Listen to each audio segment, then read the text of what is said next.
C'est toujours un plaisir que de vous retrouver pour partager avec la presse étrangère cette semaine d'actualité. Regard signé Alberto Toscano. Bonjour Alberto. Buongiorno. Autre regard, celui de l'ami Juan Pedro Quinoniro. Bonjour Juan. Bonjour Christophe. Mustapha Tossaf fait également partie de l'équipe cette semaine. Bonjour Mustapha. Bonjour Christophe. Et Eric Scholl, comme chaque semaine, à mes côtés. Bonjour Eric. Bonjour Christophe. Alors nous allons commencer par la loi Macron présentée cette semaine, texte un peu fourre-tout, même si d'ailleurs il est sensiblement allégé depuis sa première mouture. Bref, cette loi, qu'est-ce que c'est ? Certains y voient peut-être même une sorte de vent de liberté. Je sais que si cette loi fait autant parler, c'est aussi parce qu'elle bouscule. Et qu'elle bouscule en tout cas certains. C'est une loi conçue pour créer et développer l'attractivité. Et c'est une loi de progrès et de liberté.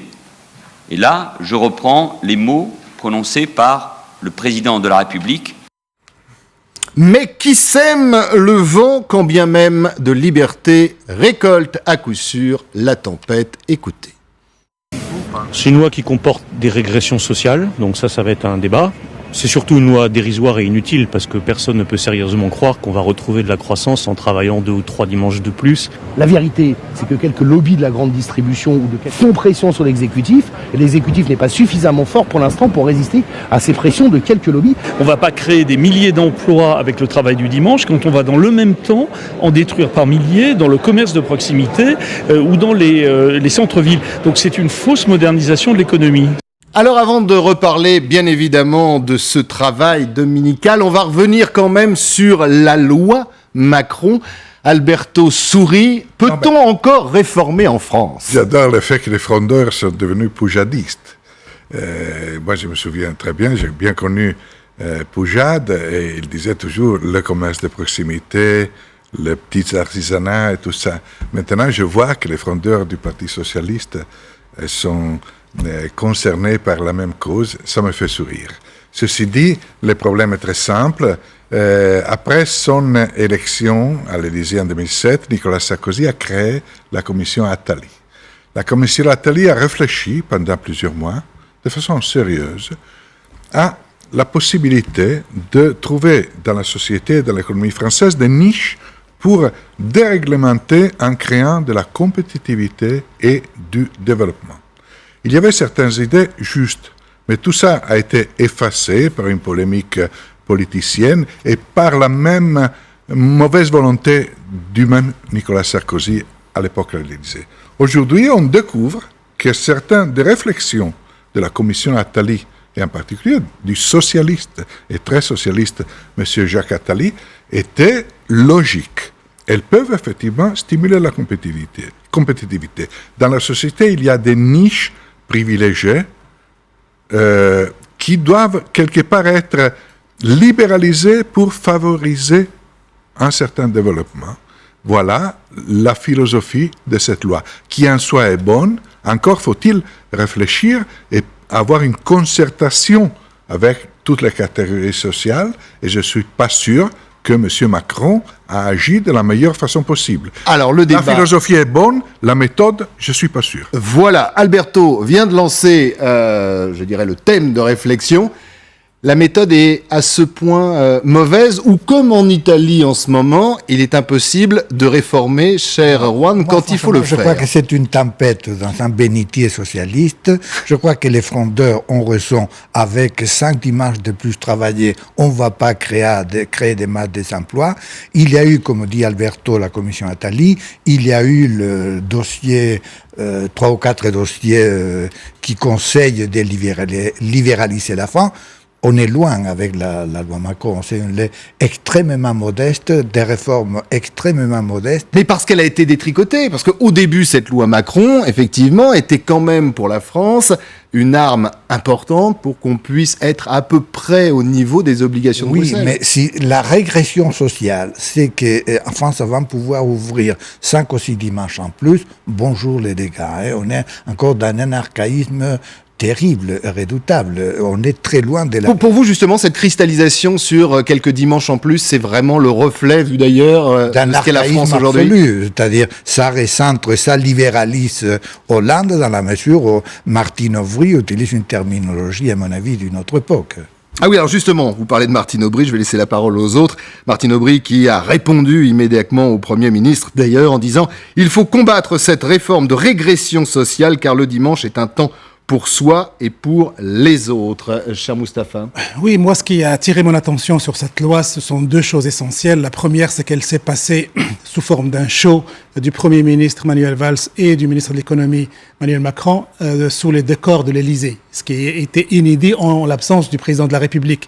Quel était le message politique subliminal à faire passer à travers ce show-là, ça reste à prouver. Et puis le second élément qui a attiré mon attention, c'est que malgré tout ce qui a été dit sur cette loi, sur cette volonté de déverrouiller les professions réglementées, libérer les énergies et tout ce qu'on a dit, et ben finalement... Contrôle des sociétés d'autoroutes peut être récupéré par l'État. Finalement, à cause ou grâce à une petite tribune de Martine Aubry, tout le débat est focalisé sur le travail du dimanche. Et cette loi-là, et on a vu même dans la conférence de presse, Manuel Valls et Emmanuel Macron étaient vraiment en train de souffrir pour répondre sur ce point-là, ce qui est le travail du dimanche. Et la réponse qui a été donnée et la focalisation sur le travail du dimanche a nui à cet effort et à cette loi. Alors, Christophe, juste simplement une chose. Moi, j'ai été sollicité par un certain nombre de médias arabes et britanniques et on comprenait pas. J'étais obligé de leur expliquer ce que c'est que toute l'importance du travail le dimanche et toute l'importance de cette opposition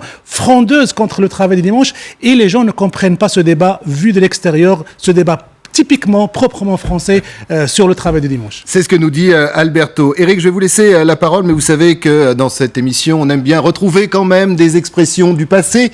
Il y en a une bonne d'ailleurs, justement, c'est sur le travail du dimanche, et vous allez voir, c'est pas n'importe qui vous parle. Le combat de 2012, c'est de préserver le principe du repos dominical, c'est-à-dire de permettre aux travailleurs de consacrer un jour de leur semaine à leur famille, au sport, à la culture, à la liberté. Et j'y veillerai. Et j'y veillerai personnellement 17 avril 2012, Éric. Ben oui, on est encore en train de payer toutes ces promesses qui ont été faites et qui évidemment ne sont pas tenues. Alors on peut comprendre maintenant pourquoi les frondeurs ne sont pas contents. En réalité, avec cette loi qui est quand même un fourre-tout gigantesque et où il y a effectivement de la modernité qui s'inspire des rapports, il y a eu le rapport Attali, il n'y a pas eu que le rapport Attali, mais qui disent tous les mêmes choses. Il faut déverrouiller l'activité française. Ça, c'est un objectif qui est repris aujourd'hui par Macron, par Valls, qui se tire la bourre sur le thème de la modernité, de la réforme. Le vrai objectif, c'est surtout Bruxelles, et c'est surtout essayer d'en mettre plein la vue aux partenaires européens, parce qu'on sait très bien qu'aujourd'hui, on sait très bien que la situation budgétaire française est tellement désastreuse qu'on n'est pas sûr, au mois de mars, de valider, si vous voulez. On a besoin, au mois de mars, de pouvoir passer l'étape. Et il faut que d'ici là, on ne va pas trouver beaucoup plus d'argent, mais il faut qu'on puisse dire, voilà, on a fait des réformes de structure. Donc on a inventé cette loi, alors, qui vient de très loin, elle vient de Montebourg, elle a été baptisée, débaptisée, rebaptisée, il y a un moment, il y a eu du pouvoir d'achat. Bon, c'est vraiment... Elle a surtout été expurgée. Oui, on lui a retiré des choses, on lui en a rajouté, on a mis aussi beaucoup de clientèles très différentes qui maintenant sont à peu près toutes dans la rue. Donc d'ailleurs, ce qui est plutôt bon signe sur le fait qu'il y a quand même une volonté de réforme, sinon elle ne serait pas dans la rue. Mais en fait, on prête trop d'objectifs à cette réforme, qui n'en est pas une au fond, puisque elle vise beaucoup trop de choses. C'est sans doute le handicap de ce texte. Ce qui est quand même intéressant, c'est d'entendre un Cambadélis en train de dire il ne faudrait pas qu'on soit aligné sur les niveaux de vie, sur les pratiques en Chine. D'une part, c'est quand même une méconnaissance totale de ce qui se passe et du droit social chinois, et d'autre part, c'est quand même sidérant d'entendre ce genre de propos. Est-ce que vous arrivez, alors justement c'est intéressant ce que nous disait tout à l'heure Moustapha, c'est-à-dire qu'à l'extérieur de nos frontières, on ne comprend pas bien ce qui passe en France. J'en faisais référence tout à l'heure, en Italie aussi, on est dans la rue en ce moment, on manifeste également. Est-ce que cette gesticulation, comme vous dites, est un signe pour Bruxelles, ou définitivement ce que ne comprennent pas les Français aujourd'hui dans cette politique du gouvernement, à l'extérieur, personne ne comprendra non plus? Écoutez, France et Italie aujourd'hui sont dans une situation très particulière. Deux pays qui doivent faire des réformes selon Bruxelles, des sacrifices dans la réalité. Or, ces deux pays auraient l'intérêt, le besoin, l'exigence absolue de faire cause commune face à l'Allemagne. Ils ne sont pas encore capables d'aller jusqu'au bout. Parce que s'il y a deux pays qui aujourd'hui devraient se rassembler, c'est France et Italie. Malheureusement, cette division persistante entre France et Italie affaiblit les deux pays. Les deux, aujourd'hui, doivent se mesurer à une vague de protestations sociales, Ce que je voulais dire, c'est que surtout le en pouvoir Italie. exécutif Pas se tellement en heurte France, à cette volonté de réforme. pas tellement en France, surtout en Italie.